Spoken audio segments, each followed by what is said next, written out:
New ইয়র্কের জ্যাকসনের থেকে আপনাদের সঙ্গে আছি আমি খালেদ মহিউদ্দিন। বলা হয় রাজনীতিতে শেষ কথা বলে কিছু নেই, আসলে শেষ কথা আমরা আশা করি। আমরা দেখতে চাই রাজনীতিতে কে কার বন্ধু হচ্ছে, কে কার শত্রুতে পরিণত হচ্ছে। মাঠের রাজনীতি মোটামুটি এখন নির্বাচনমুখী, বিভিন্ন ধরনের জোট গঠিত হচ্ছে, বিভিন্ন ধরনের মোর্চাও হচ্ছে। তবে এই রাজনীতির এই মোর্চা বা নির্বাচনী আবহাওয়ায় প্রবেশ করার ক্ষেত্রেও নির্বাচন নিয়ে অনেকের মধ্যেই রয়েছে সংশয়। এইসব নিয়ে কথা বলার জন্য আজ আমাদের সঙ্গে রয়েছেন জামায়াত ইসলামের আমির ডক্টর শফিকুর রহমান আমাদের সঙ্গে আজকে আছেন। তাকে আমরা স্বাগত জানাই। তিনি আমাদের সময় দিয়েছেন, তার এই চরম ব্যস্ততার মধ্যেও তিনি আমাদের সাথে যুক্ত হয়েছেন এবং অনেকগুলো বিষয়ে তিনি যুক্ত আছেন নানা রকম কারণে, তবুও আমাদের তিনি সাথে আছেন, সেজন্য তাকে আন্তরিক ধন্যবাদ ও কৃতজ্ঞতা জানিয়ে আছেন। আমাদের সাথে আরও থাকছেন শান্তিতে নোবেলজয়ী অর্থনীতিবিদ ডক্টর মোহাম্মদ ইউনুস। ডক্টর মোহাম্মদ ইউনুস, আপনাকে আমাদের অনুষ্ঠানে স্বাগত জানাই। আমরা আপনাকে খুব ধন্যবাদ জানাই আমাদেরকে সময় দেওয়ার জন্য। Thank you so much sir. আমি সরাসরি প্রশ্নে চলে আসি যে প্রফেসর ইউনুস, আপনি সাধারণত সাক্ষাৎকার দিতে চান না। অনেকে বলে থাকেন দেশি গণমাধ্যমে কথা বলতে আপনি স্বাচ্ছন্দ্য বোধ করেন না। এর কারণ হিসেবে কেউ কেউ বলেন আপনি প্রশ্নের মুখোমুখি হতে হয়তো পছন্দ করেন না, আবার কেউ কেউ বলেন কিছু না বলেও আপনি যে দুর্যোগের মধ্যে আছেন, বললে না জানি কি হতো। আপনার মন্তব্য একটু শুনতে চাই। বিপদের সম্মুখীন হবো, আমি শুধু বিপদ থেকে দূরে থাকার জন্য এটা করছি, কারণ আমি চারদিকে বিপদের মধ্যে আছি। কাজেই কথা না বলা এটা একটা নিজেকে রক্ষা করার একটা সুবিধা আর কি। যত কম বলা যায় ততই হয়তো ঝামেলা থেকে বাঁচবো। সম্পূরক প্রশ্ন করতেই হয়, নিজেকে কতটা রক্ষা করতে পারলেন প্রফেসর ইউনুস? পারলাম না তো, এত তো খালি খালি বাড়ছে। এখন তো বড় কঠিন অবস্থার মধ্যে পড়ে গেছি। কিছুদিন আগে হয়তো খবর পেয়েছে এই মাসের মধ্যেই যে 12 তারিখে যে ঘটনা ঘটলো, যে আমাদের অফিসের মধ্যে ঢুকে গেল লোকজন, ঢুকে বললো যে এটা আমরা এখন দখল করলাম, এখান থেকে আমরা চালাবো। এটা কি ধরনের আবদারি কথা! আমরা পুলিশের কাছে গেলাম, বললো যে আমরা এই ব্যাপারে কিছু করতে পারবো না। কাজেই তারাও কিছু করলো না। তো আমরা যাবোটা কোথায়? পুলিশও কিছু করবে না, ওরাও জবর দখল করার জন্য ছুটে আসবে, আমাদের আইন কানুন কিছুই মানবে না। আর আমাদের একটা প্যানিক সৃষ্টি করলো আমাদের পুরো অফিসের মধ্যে। যত লোকজন আছে, বিশেষ করে মহিলা সহকর্মী যারা আছে, তারা খুবই ভীত সন্ত্রস্ত হয়ে গেল যে কি কারবার, কি হলো এটা। কাজে সমস্যা পরিমাণ বাড়ছে, কমছে না। সমস্যা পরিমাণ বাড়ছে, কমছে না। আমি একটু পিছনে আদালতে আপনার বিরুদ্ধে রায় ঘোষণার পরে আপনি একটা প্রতিক্রিয়া দিয়েছিলেন। সেই প্রতিক্রিয়া আপনি বলেছিলেন যে বাংলাদেশের একটি কথায় আপনি এরকম বলেছেন যে বাংলাদেশের প্রতিটি নাগরিককে অন্যায়ের বিরুদ্ধে এবং গণতন্ত্র এবং মানবাধিকারের পক্ষে এক কণ্ঠে কথা বলার আহ্বান জানায়। অনেকে এইটাকে দেখছেন হচ্ছে এরকম করে যে আপনি গণতন্ত্রের পক্ষে লড়াইয়ে সামিল হতে বলছেন। প্রশ্ন কেউ কেউ করছেন, প্রশ্ন উঠছে, আপনি কি এইসব মামলা মোকদ্দমা থেকে মুক্তি পেতে এই সরকারেরই পরিবর্তন চাইছেন? খালেদ, তুমি কি গণতন্ত্রের বিরুদ্ধে নাকি? হঠাৎ এটা নিয়ে তো গণতন্ত্রের কথা বললাম আমার জন্য তুমি তো বলে তুমি বলছো যে আমিও তো আছি, কাজে আমাকে পৃথকভাবে বলতে হচ্ছে কেন? আমরা সেটাই বলতেছি। কাজে আমরা কেউ গণতন্ত্রের বিপক্ষে না, সবাইকে স্মরণ করিয়ে দেওয়া যে আমরা সবাই গণতন্ত্রের পক্ষে, মানবাধিকারের পক্ষে, আমরা ন্যায় নীতির পক্ষে, রুল অফ লর পক্ষে। এগুলো না থাকলে জাতি হিসেবে আমরা টিকে থাকবো না তো। কাজে যখনই মনে হচ্ছে যেগুলো এখন ফরেন ওয়ার্ডস হয়ে গেছে, তাতে মনে হবে যে আমাদের সমাজ হিসেবে আমাদের দায়িত্ববোধ অনেক বেড়ে গেল। এগুলোকে প্রতিষ্ঠিত করা, সোচ্চার করা, মুখ ফুটে বলা, এটা সবাইকে বলতে হবে, মুখ ফুটে বলতে হবে। আমার বিরুদ্ধে অভিযোগ হলে আমি বলছি না বলে, আপনি বলছেন না কেন? একবার বলে এখন তোমার প্রশ্নের সম্মুখীন হয়ে গেলাম। অনেকে বলছে না, আপনি তো শতবার শতমুখে গণতন্ত্রের কথাই বলবেন, আমাদের সবারই বলা উচিত। কিন্তু প্রশ্নটা এমন ভাবে তোলা হচ্ছে যে আপনি আসলে আপনার রায় ঘোষণার পর আপনি বলছেন গণতন্ত্রের কথা, মানবাধিকারের কথা। অনেকে বলছেন যে এই কথা কি আসলে যেহেতু ব্যাপারটা আপনার উপরে আসলো তখনই আপনি আসলে বললেন কিনা, নাকি আপনি আসলে বলতে চান না, আপনি আগে যেরকম বলছেন? হতে পারে, মুখ যখন বন্ধ থাকে কোনো কথাই বলা হয় না। এখন যখন মুখ খোলার সুযোগ হয়েছে, সামনে ক্যামেরা নিয়ে দাঁড়িয়ে আছে, মাইক্রোফোন দিয়ে দাঁড়িয়ে আছে, কথা বলছি, কাজে মনের কথাটা বললাম আর কি। যেটা মনে ছিল বলা হচ্ছিল না সেটা বললাম। এটা আমার ধারণা এটা সবারই মনের কথা, সেটাকে প্রকাশ করার তারাও চায় যে তারা বলুক। আমি বললে তাদের মনে সাহস আসে যে উনি বলছেন যখন আমরা বলতে পারবো। প্রফেসর ইউনুস, আপনি যখন বলছেনই তখন আমি এই কথাটাকে একটু ইলাবোরেশন আপনার কাছ থেকে আশা করতে পারি যে আপনি যখন বলছেন যে গণতন্ত্র মানবাধিকারের পক্ষে এক কণ্ঠে কথা বলার আহ্বান আপনি জানাচ্ছেন, আপনার কাছে কি মনে হচ্ছে যে গণতন্ত্র মানবাধিকারের পক্ষে এখন বহু পক্ষ বহু কণ্ঠ, এটা আসলে এক কণ্ঠে কেউ বলতে পারছে না বা সাহস পাচ্ছে না বা বলছে না, এরকম আপনার মনে হচ্ছে কিনা? আমার মনে হচ্ছে তাই, কারণ বলতে পারছে না তো, মুখ খুলে সব গণতন্ত্রের কথা বলতে পারছে না। কাজে সেটা বলা এক বাক্যে বলা, পরিষ্কার কণ্ঠে বলা, এটা আমাদের সবার দায়িত্ব, তো জাতীয় দায়িত্বটা, যে না হলে গণতন্ত্র বলে কিছু থাকবে না আমাদের জন্য, আদৌ গণতন্ত্র বলে কিছু থাকবে না। অনেকেই বলে থাকেন যে বাংলাদেশে রাজনীতি করতে হলে ভারতের সাথে একটা বড় সম্পর্ক রেখে রাজনীতি করতে হবে। আপনার কাছে কি মনে হয় এই সময় ভারতের সাথে বড় সম্পর্ক কারা রাখতেছেন, এবং জামায়াত ইসলামীর সাথে ভারতের সম্পর্ক আসলে কেমন? প্রথম কথা হলো যে রাজনীতি কার জন্য? রাজনীতি আমার মাটি এবং মানুষের জন্য। সুতরাং আমার সম্পর্কটা হবে জনগণের সাথে, আমার সম্পর্ক হবে আমার মাটির সাথে। এটা আমার 1 নম্বর প্রায়োরিটি। 1 নম্বর প্রায়োরিটিকে তার জায়গায় রেখে দুনিয়ায় যারা বন্ধু হয়ে এগিয়ে আসবেন দেশ এবং জনগণের কল্যাণে, আমরা সবাইকে আমরা স্বাগত জানাবো, অভিনন্দন জানাবো এবং বুকে ধারণ করব। কিন্তু যদি এই সম্পর্ক রাখার অর্থ এটি হয় যে কোনো রাষ্ট্রের আনুকূল্য নিয়ে অথবা রাষ্ট্রকে সন্তুষ্ট রেখে কোনো ধরনের রাজনৈতিক কর্মকাণ্ড পরিচালিত হবে, আমরা তার সম্পূর্ণ বিরোধী। ওকে, এই ক্ষেত্রে কেউ কেউ বলতেছেন যে বিএনপির সাথে ভারতের একটি সম্পর্ক দেখা যাচ্ছে, আবার কেউ কেউ উল্টোটা বলতেছেন ডক্টর মোহাম্মদ ইউনূস ভারতের সাথে সম্পাদিত শেখ হাসিনা সরকারের কোনো চুক্তি আলোর সম্মুখে আনছেন না এবং তার কোনোটি বাতিল করছেন না, কারণ ডক্টর মোহাম্মদ ইউনূস সরকারেরও ভারতের সাথে একটি নিবিড় এবং প্রবল সম্পর্ক রয়েছে। আপনি এই দুটি কিভাবে বিবেচনা করেন, যে বিএনপির সাথে কি আসলে ভারতের একটি প্যাক্ট আছে? ডক্টর মোহাম্মদ ইউনূস কি ভারতের কাছে মুখে যাই বলুন খুবই নতজানু সরকার? মানে হোয়াট ইজ আপনার বিশ্লেষণ একটু শুনতে চাই। আসলে প্রথমটা আপনি যেমনটি শুনছেন আমিও তেমন শুনতেছি, আমার কাছে এর কোনো ডকুমেন্ট নাই। আর দ্বিতীয়টা যেটা বলতেছেন ডক্টর ইউনূস সাহেবের ব্যাপারে, আমি এর কোনো আলামত দেখতে পাচ্ছি না যে উনি ভারতের কাছে নত জানু, এর কোনো আলামত আমার কাছে স্পষ্ট নয়। ভারতের সাথে রাদার আমরা ভারতকে বিভিন্ন বিষয়ে তার সাথে কনফ্লিক্টে দেখতে পাচ্ছি। ভারতের সাথে হাসিনা সরকারের সম্পাদিত চুক্তিকে তিনি সামনে আনতেছেন না, এইটা একটা অভিযোগ। আরেকটা অভিযোগ হচ্ছে ভারত একতরফাভাবে ট্রান্সশিপমেন্ট এবং স্থলবন্দর দিয়ে মাল আনা নেওয়া বাতিল করলো, এর বিপরীতে বাংলাদেশ কোনো ব্যবস্থাই নেয় নাই এখন পর্যন্ত। আসলে বাংলাদেশে নেওয়ার সেই সুযোগটাও কতটুকু আছে না আছে সেটা বিবেচনায় নিতে হবে।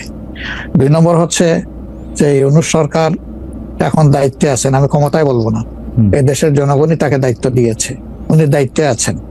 উনি দায়িত্বে আসার পরে এটা ঠিক যে ভারত বলেছে নির্বাচিত সরকার আসলে তারা দেশকে সহযোগিতা করবে, তা এখানে কি বার্তা দেওয়া হলো তাহলে? সুতরাং এটা কোনোভাবেই টিকে না বিষয়টা। আর এই সরকারের অনেকগুলা প্রায়োরিটি আছে। চুক্তি সম্পাদন হয়েছে 2টা মানে সরকারের মধ্যে ইতিপূর্বে। সেই সরকার নির্বাচনে তার আইনগত এবং নৈতিক বৈধতা কতটুকু ছিল সে নিয়ে হয়তো প্রশ্ন থাকতে পারে, কিন্তু 2টা সরকারের মধ্যে চুক্তি সম্পাদিত হয়েছে এবং পলিটিক্যাল গভর্নমেন্ট দুইটাই, ইন্ডিয়া পলিটিক্যাল গভর্নমেন্ট, বাংলাদেশেও পলিটিক্যাল গভর্নমেন্ট। এই ধরনের কিছু ম্যাটার আছে যেগুলো আসলে পলিটিক্যাল গভর্নমেন্টকেই রিজলভ করতে হবে। যেমন কিছুদিন আগে আপনারা মানবিক করিডোর নামে একটা বিষয়ের কথা শুনেছেন, আমরা কিন্তু A to Z বলেছি নো, এটাই সরকারের ফাংশন হওয়া উচিত। এরপরে পোর্ট হ্যান্ডলিং এর ব্যাপারেও কথা এসেছে, সেখানে আমরা বলেছি যে এটাও এত বড় বিষয়ে সরকারের হাত দেওয়া উচিত হবে না, এই ব্যাপারে আমাদের অবস্থান স্পষ্ট। সুতরাং তারা আরো যে প্রায়োরিটি গুলো আছে, বিশেষ করে কিছু বেসিক রিফরমেশন না করলে আগামীতে একটা গুড গভর্নেন্সের জন্য একটা গুড সরকার গঠন করা সম্ভব হবে না, একটা ভালো ইলেকশন হবে না, এই বিষয়গুলোকেই এখন মূলত প্রাধান্য দেওয়া হচ্ছে। দুটি বিষয়, রাষ্ট্রের 2টি স্তম্ভ সম্পর্কে আপনাকে প্রশ্ন করব। আপনি এখন এই মুহূর্তে বা গত 10 মাস 11 মাসের ডক্টর ইউনূস সরকারের শাসনে আপনার কাছে বিচার বিভাগকে যথেষ্ট স্বাধীন এবং সকর্মক মনে হয় কিনা? আরেকটি বিষয় ফ্রিডম অফ প্রেস।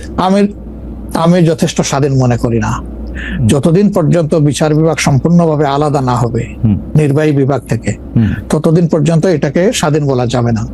যেমন বিচার বিভাগের একটা ডিমান্ড আমাদের আছে যে এটাকে স্বাধীন করার জন্য স্বাধীন সচিবালয় গঠন করতে হবে, সেটা এই সরকারের একটা অঙ্গীকারের মতোই ছিল, কিন্তু এখন পর্যন্ত সেটা হয়নি। আমরা এটা দেখতে চাই যে অবিলম্বে সেটা হোক। যদি স্বাধীন সচিবালয় কায়েম নাই হয় তাহলে বিচার বিভাগ স্বাধীন হবে কিভাবে? নির্বাহীর অধীনে থাকে তো বিচার বিভাগ স্বাধীন হতে পারে না। এমনিতে আমরা সারা দেশে যে বিচার আদালতগুলি দেখি বা আমাদের যে আপিল আদালত অর্থাৎ হাইকোর্ট বিভাগ এবং আপিল ডিভিশন যে রায়গুলি এই পর্যন্ত দিয়েছে বা দিচ্ছে, আপনার সাথে তো সারা বাংলাদেশের সবাই কানেক্টেড, আপনার কাছে কি মনে হয় যে তারা স্বাধীনভাবে কাজ করতে পারছে, নাকি নির্বাহী বিভাগ আওয়ামী লীগ সরকারের মতোই বা পূর্ববর্তী অন্য রাজনৈতিক সরকারের মতো প্রভাব বিস্তার করেই চলছে? ইউনূস সরকারও আসলে সুপ্রিম কোর্টের পজিশনটা আমার কাছে আমি প্রথমে আনতে চাই। এখন যিনি প্রধান বিচারপতির দায়িত্বে আছেন তাকে তার পারফরমেন্সকে আমরা যতটুকু পর্যবেক্ষণ করার সুযোগ পেয়েছি, আমাদের মনে হয়েছে তিনি তার বিবেক এবং তার স্বাধীন চেতা মানসিকতার জায়গা থেকেই তিনি পারফর্ম করছেন। হাইকোর্টের যেহেতু অনেকগুলা বেঞ্চ, সেখানে পার্সন টু পার্সন ডিফারেন্স হতেই পারে, কিন্তু আলটিমেটলি বিচার তো যাবে শেষ পর্যায়ে সুপ্রিম কোর্টের হাতে। এই জায়গাটাকে অতীতের যে কোনো সময়ের তুলনায় আমাদের কাছে বেটার মনে হচ্ছে। আপাতত ভবিষ্যতে তারা কি করবেন সেটা এখনই অগ্রিম বলা যাচ্ছে না। ওকে, আর বিচার আদালতের প্রশ্নে মানে জজ এন্ড সেশনস কোর্ট যেগুলি, ডিস্ট্রিক্ট জজ এন্ড সেশনস কোর্ট যেগুলি আছে 64টা জেলা এবং অন্যান্য ট্রাইব্যুনালগুলি, তারা কি স্বাধীনভাবে কাজ করতে পারছে? আমাদের কাছে যতটুকু ইনফরমেশন, সব জায়গায় তারা স্বাধীনভাবে কাজ করতে পারছেন না, বিভিন্ন আনডিউ প্রেসার তাদের উপরে আছে। এটা কি নির্বাহী বিভাগের উপর থেকে, নাকি এটা জামাত ইসলামী প্রেসারটা দিচ্ছে, বা বিএনপি প্রেসারটা দিচ্ছে, বা এনসিপি প্রেসারটা দিচ্ছে? আমরা তো কোনো প্রেসারের পক্ষে নাই, আমরা always in favour of fair justice. আমরা আনফেয়ার কোনো জাস্টিস চাই না, আমরা চাই ফেয়ার জাস্টিস। এখন আর কারা দিচ্ছে না দিচ্ছে, আপনার টক শোতেই আপনি মেনি টাইমস বলেছেন, আমাকে উত্তর দেওয়ার দরকার নাই। আপনি যথেষ্ট জনগণের পক্ষে মতামত ব্যক্ত করার জন্য আপনি বহু সময় এই কথাগুলো রিপিট করেছেন। আমরা কিন্তু এর পক্ষে নাই এবং আমাদের বিরুদ্ধে এই ধরনের কোনো কমপ্লেইন কোথাও নেই। আর যদি ফ্রিডম অফ প্রেসের কথায় আসি, অর্থাৎ সংবাদ প্রচারের স্বাধীনতা বা গণমাধ্যমের স্বাধীনতার প্রশ্নে আপনার কাছে এই 10 মাসের বিবেচনা যদি চাই যাওয়া বা বিচার যদি চাই, আপনি কেমন দেখছেন যে স্বাধীনভাবে মত প্রকাশ করা যাচ্ছে কিনা? মানে সংখ্যা যারা সংখ্যায় কম তারাও তাদের মতামত দিতে পারছে কিনা? জি না, সেটা আমি আসতেছি। যদি আপনি in comparison two previous period, that is last 15.5 years, even another 2 years you can add with it. সকল কেয়ারটেকার সরকারের 2 বছর, পরবর্তী 15.5 বছর। অনেক সময় প্রেস আমাদেরকে বলতো, আমরা যখন জিজ্ঞেস করতাম যে এই ধরনের একটা জলজ্জন্ত মিথ্যাচার কেমনে করলেন, ওই যে কিছু করার নাই, স্ক্রিপ্ট লেখা ছিল, আমাদেরকে এটা জাস্ট ব্রডকাস্ট করতে হয়েছে। এখন সেই পরিস্থিতি এরকম নাই বলে আমাদের কাছে মনে হয়। তারপরেও আমরা প্রেসের কাছ থেকে বিভিন্ন সময় শুনি তাদের কিছু কনসার্নের জায়গা এখনো বিদ্যমান। কেউ কেউ এখনো তাদের উপরে আনডিউ প্রেসার দিয়ে থাকেন, এটা করতে পারবেন, এটা করতে পারবেন না। এটা যদি থাকে, একটা মিনিমাম রেঞ্জেও থাকে, তাহলে তো আমরা কমপ্লিট ফ্রিডম অফ স্পিচ বলতে পারছি না, ফ্রিডম অফ এক্সপ্রেশন আমরা বলতে পারছি না। এটা কিছুটা যে এখনো প্রিভেল করছে, এটা আমরা অনুভব করি। তবে আমরা ফিল করি যে প্রেসকে তাদের মতোই রোল প্লে করতে দেওয়া উচিত। আর প্রেসের কাছেও আমাদের প্রত্যাশা, তারা যেন সাদাকে সাদাই বলেন, সাদাকে অন্তত ধূসর বানাবেন না, এবং কালোকেও তারা মানে সার্ফ এক্সেল দিয়ে সাদা বানাবেন না। 5 আগস্টের পর এই প্রশ্ন অবশ্য অনেকবার আপনার সামনে এসেছে। তারপর আমি আপনাকে বলি, যেহেতু আপনার সাথে আমার দেখা হচ্ছে নতুন একটা ঘটনার পরে, এই প্রসঙ্গে নতুন একটা ঘটনার পরে, আপনি কিন্তু যে কোনো জায়গাতে এক ধরনের সমন্বয়ের প্রত্যাশী একজন মানুষ, ক্ষমা করার পক্ষে একজন মানুষ। আপনি সর্বশেষ যে আওয়ামী লীগের রাজনীতি নিষিদ্ধ করা হলো এবং দলকে আসলে তার সকল কার্যক্রম নিষিদ্ধ করা হলো, এইটা নিয়ে আমরা দেখেছি যে আপনার দলকে যারা সমর্থন করেন তারাও সেই নিষিদ্ধের দাবি করেছেন। কিন্তু আমি আপনার পার্সোনাল মতামত জানতে চাই যে আপনি এটা আসলে লাইক করেছেন কিনা, বা আপনি এটা পছন্দ করেছেন কিনা, বা আপনার যদি একক ক্ষমতা নেওয়ার মানে সিদ্ধান্ত নেওয়ার, আপনি আপনার একক সিদ্ধান্ত প্রয়োগ করতেন, তাহলে আপনি এটা করতেন কিনা?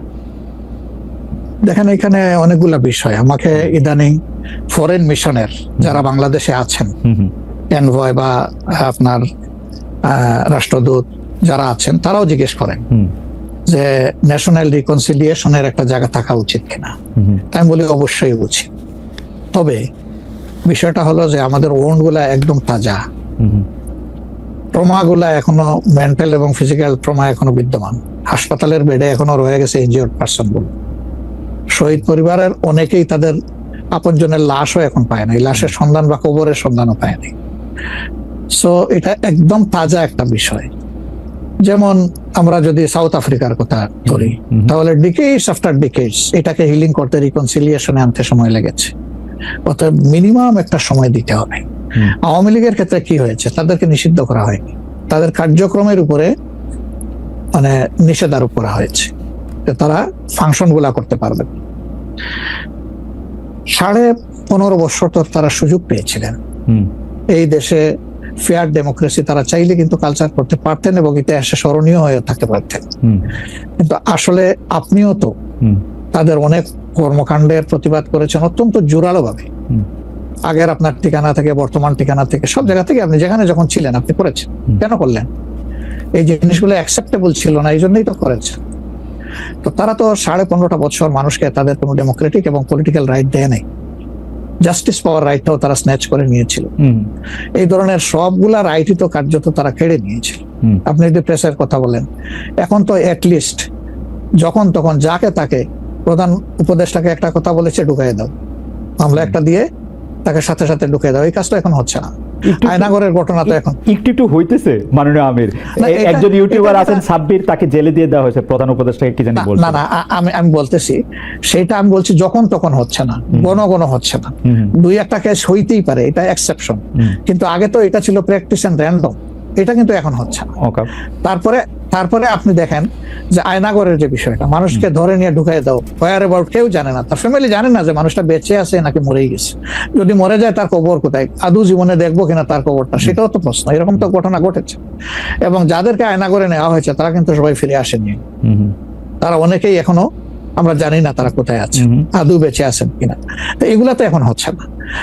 বায়বীয় মামলা যেটা বলা হয় সরকারের পক্ষ থেকে, এখন সরকারের পক্ষ থেকে সেরকম মামলা নেই। এখন মামলা হচ্ছে পলিটিক্যাল যারা বিভিন্ন পার্টিজ আছেন তারা, সেই ক্ষেত্রে এক এক দলের এক একটা দৃষ্টিভঙ্গি। আমাদের দৃষ্টিভঙ্গি হচ্ছে যে for fair justice, complaint of পুরো অ্যাট্রোসিটি করেছেন যারা এটার পারপিটেটর, তাদেরকে ডিরেক্ট যারা আছেন তাদেরকে বাদ দিয়ে আমরা কোনো মামলায় কাউকে আসামি করিনি। এই জন্য আমাদের মামলায় শত কোনো আসামি নেই। অন্যান্য সংস্থার বা দলের বা অথরিটির থাকতে পারে। তো এই জিনিসগুলোর কিছুটা হলেও ডেভেলপমেন্ট হয়েছে, কিন্তু আরো অনেক হওয়ার প্রয়োজন আছে এবং সুযোগ আছে। এই ক্ষেত্রে আমি শুধু একটা লাইন করে একটু বোঝার জন্য, যে মানে আওয়ামী লীগ নিষিদ্ধ করা হয় নাই, আওয়ামী লীগের কার্যক্রম নিষিদ্ধ করা হয়েছে, দুইটার মধ্যে তফাৎ কি আসলে? মানে তারা মানে কি করতে পারবে আর কি করতে পারবে না, মানে একজন আওয়ামী লীগ কি করতে পারবে এখন? মানে আমার একটা আন্ডারস্ট্যান্ডিং হচ্ছে আওয়ামী লীগ নিষিদ্ধ, তা আপনি বলতেছেন না দুইটার মধ্যে একটু তফাৎ আছে, তফাৎটা কি আসলে? দেখেন, নিষিদ্ধ তো আমাদেরও করা হয়েছিল, তাই না? এবং একবার না, আমাদের এই সংগঠনের জন্মের পরে দফায় দফায় আমাদেরকে নিষিদ্ধ করা হয়েছে। নিষিদ্ধ যখন কোনো সংগঠনকে করা হয়, তখন এই সংগঠনের ব্যক্তিরাও বিভিন্ন ধরনের সমস্যায় পড়ে যান, এর সাথে রিলেটেড ব্যক্তিরা। এমনকি তাদের স্বাভাবিক জীবনযাত্রাটাও তাদের পক্ষে চালায় নেওয়া সম্ভব হয়। তারা যদি সমাজের কোনো ক্রিমিনাল ব্যক্তি নাও হয়ে থাকেন, তবুও তাদের উপরে সমস্যা আরোপ হয়েছে। কিন্তু যখন কার্যক্রম নিষিদ্ধ থাকবে, তখন ওই পলিটিক্যাল কার্যক্রমগুলো ছাড়া বাকি জীবনের সবই তো তারা করতে পারবে, করছে তো। আচ্ছা, তারা তো এই দেশটা সবাই তো আর চলে যায়নি, সবাইকে জেলেও ঢুকানো হয়নি। এইটা একটু পরিষ্কার হয়েছে। জনাব যুদ্ধপরাধের মামলায় জামাত নেতা এটিএম আজহারুল ইসলাম খালাস পাওয়ার পর আপনি একটি সংবাদ সম্মেলনে বলেছেন, জামায়াতে ইসলামী বা তার কোনো নেতাকর্মীর মাধ্যমে কেউ ক্ষতিগ্রস্ত হয়ে থাকলে তার কাছে নিঃশর্ত ক্ষমা চাই। এই ক্ষমা প্রার্থনায় কি ৭১ মুক্তিযুদ্ধের সময়টাও আছে কিনা সেটা সেদিন আপনি স্পষ্ট করেননি, আজকে এটা স্পষ্ট করবেন? মানে আপনি অনেকেই প্রশ্ন করছেন যে জামায়াতের মাননীয় আমির ক্ষমা কিসের জন্য চাইলেন, মানে ৪৭-এর পর থেকে শুরু করে আজকে পর্যন্ত, শুধু ৭১ না, ৪৭-এর পর থেকে শুরু করে আজকে পর্যন্ত আমাদের দ্বারা যত মানুষ যত জায়গায় কষ্ট পেয়েছে, কেউ যদি ক্ষতিগ্রস্ত হয়ে থাকে, সেই মানুষগুলো তাদের সকলের কাছে আমি বিনা শর্তে ক্ষমা চেয়েছি। কেন ক্ষমা চেয়েছি?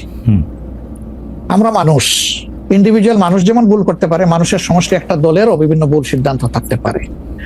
কোনটা ভুল কোনটা সঠিক ইতিহাস এটা নির্ধারণ করবে। আজকে যেটাকে ভুল বলা হচ্ছে, কালকে এটাই হয়তো সবচেয়ে বড় সঠিক হিসাবে প্রমাণিত হবে। আর ইতিহাসের পালাবদলে রাজনীতিতে সবাই জিতে না, কেউ জিতে কেউ হারে। আমরা আদর্শবাদী একটা দল, আমরা বিশ্বাস করি আমরা মানুষ ভুলের ঊর্ধ্বে নই। আমাদের দ্বারা, আমাদের সহকর্মীদের দ্বারা মানুষ বিভিন্ন ক্ষেত্রে কষ্ট পেতে পারে, ক্ষতিগ্রস্ত হতে পারে। আমি সব কিছুর জন্য কোনো শর্ত আরোপ না করেই মাপ চেয়েছি। ওকে, মানে ৪৭ এবং মাপ চাওয়ার মধ্যে কোনো পরাজয় নাই, অবশ্যই নাই। ৪৭ থেকে আজ পর্যন্ত যে কোনো কিছুর জন্য মানুষ আপনাদের কাছ থেকে যদি কোনো ধরনের আঘাত পেয়ে থাকে, তার জন্য আপনি দুঃখ প্রকাশ করেছেন বা ক্ষমা চেয়েছেন।